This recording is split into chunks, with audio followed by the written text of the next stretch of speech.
Professor Liu, Professor Yao, Mr. Chan, distinguished guests, ladies and gentlemen. You would all have noticed that I got a podium in front of me, and none of the other three speakers have this podium. It's very simple. As a politician, you have to be careful. People throw things at you, and you know how to duck behind something. However, it is indeed my pleasure to be here this evening to take part in the Hang Lung Mathematics Award presentation ceremony. This is a very prestigious occasion which marks a milestone in mathematics education in Hong Kong.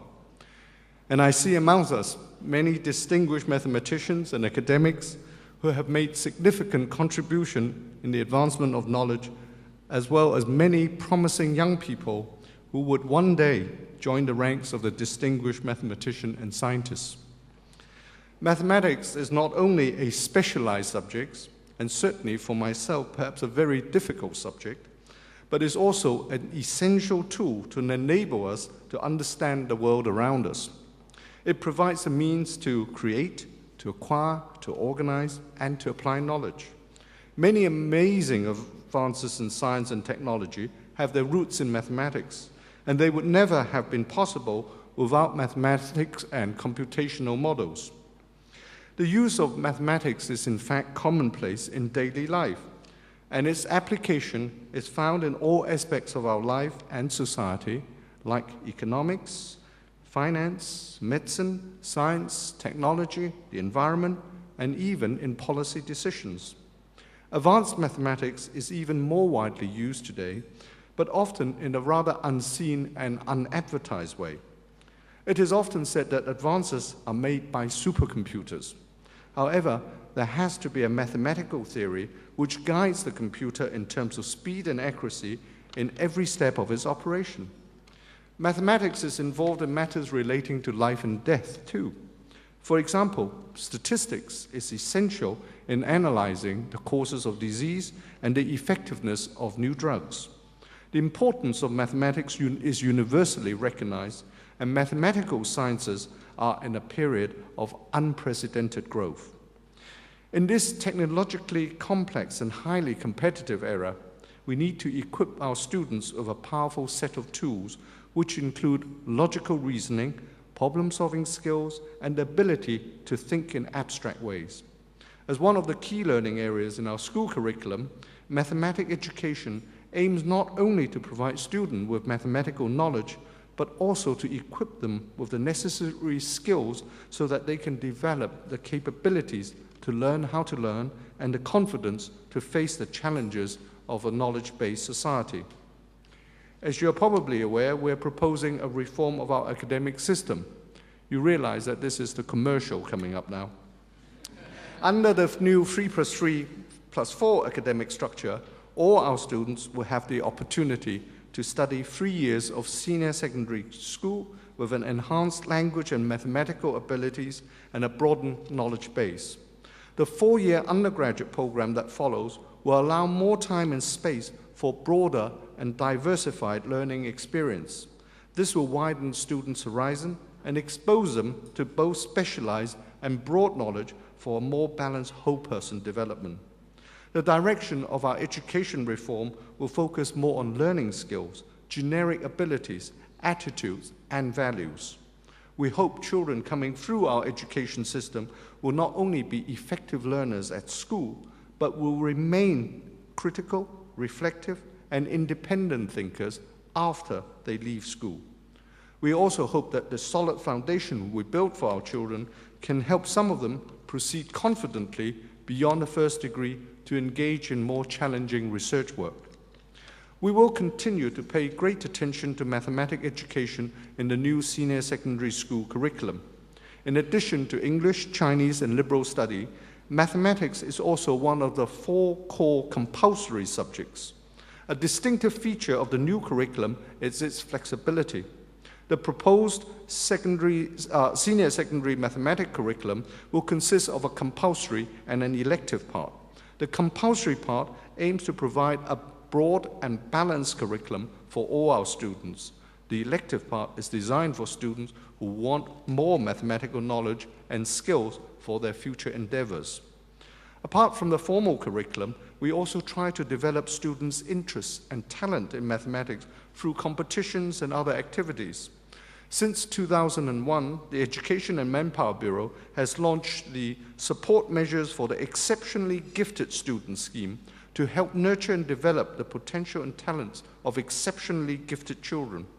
Parallel support for their parents and teacher is also organized to help strengthen their competence in nurturing and supporting talented students. Around 3,000 secondary students with outstanding performance and potential in leadership, mathematics, or sciences have already joined the scheme to participate in various enhancement programs. It's certainly very gratifying to know that our students have been making remarkable achievement in international studies and competition, and we really should be very proud of them. Hong Kong remains at the top of the league in mathematics in the Program for International Student Assessment, short form PISA, which was announced last week. Our 15-year-old students also rank second in problem solving and third in science, which is the envy of many developed economies around the world. In the Trends in International Mathematics and Science Study, the TIM study, which was released just 2 days ago, our students also performed substantially better than their counterparts in many other places. In mathematics, Hong Kong ranked third among 46 participating economies at the 8th grade or our secondary Form 2, and second among 24 participating economies at the 4th grade, that's our primary 4. In science, we ranked 4th at both levels, representing a big leap forward from 1995 and 1999 results. It's interesting to note that the percentage of total instructional time given for mathematics in Hong Kong was among the lowest in the participating economies, which really show that our education system has been very effective. Our students also fare well in a number of international and national mathematics competitions.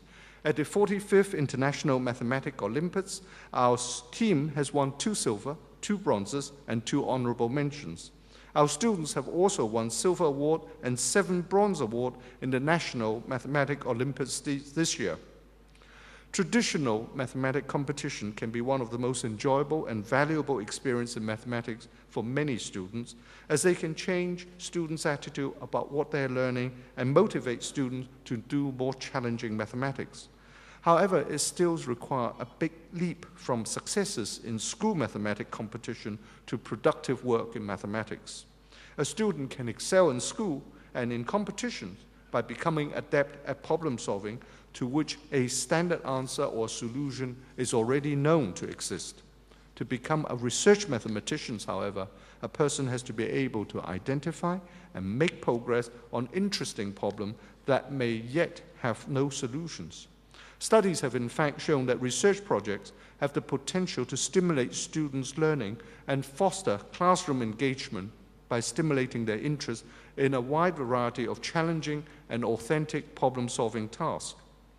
Unlike many speed competition with questions that expect standard answers or solutions, the Hang Lung Mathematical Award emphasizes mathematical insight, creativity, and originality. In addition to those traditional mathematical areas such as algebra, geometry, probability, or analysis, other topics could be chosen from a very broad range of fields, such as applications in science, engineering, medical research, finance, and transport. In this regard, I'm sure that the Hang Lung Mathematics Award will further motivate our secondary school students to develop research skills, to boost up their confidence, and to promote success in their future pursuits. Thanks to Mr. Ronnie Chan, whose vision and generous donation have made the Hang Lung Mathematics Award a reality. Our gratitude should also go to Professor Yao Xingtong for all his efforts in making the scheme a success. I would also like to thank the Institute of Mathematical Sciences of the Chinese University of Hong Kong, the Hong Kong Education City Limited, and other donors for their generous contribution to the awards. Thanks should also be given to all teachers and school heads for their encouraging support to our students and their efforts in promoting mathematics education. On this special occasion, I would perhaps just like to pay a tribute to the late Professor Chen Xingxiang, who was rightly recognized as one of the greatest mathematicians of the 20th century. It is indeed a great pity that Professor Chen can't be with us here today. Professor Chen was one of the creators of modern differential geometry and also winners of numerous prestigious honors in mathematics. His research led to the development of the later named Chen characteristic classes and fiber spaces that play a role in a wide area of mathematics and mathematical physics. Throughout his career, he has been known for his kindness, his generosity, and contributions towards mathematics. Professor Chen is certainly a role model for all of our students and also perhaps for everyone here as well. His passing away is indeed our great loss, and he will no doubt be missed. However, I'm sure that he will be delighted to see our advancement and efforts towards building a strong and prosperous environment in the study of mathematical sciences. Finally, I would like to congratulate all the winners of the Hang Lung Mathematical Awards for their outstanding achievement and wish them every success in the future. I'm sure with our joint efforts, Hong Kong will continue to excel in mathematics and other disciplines as well. Thank you very much.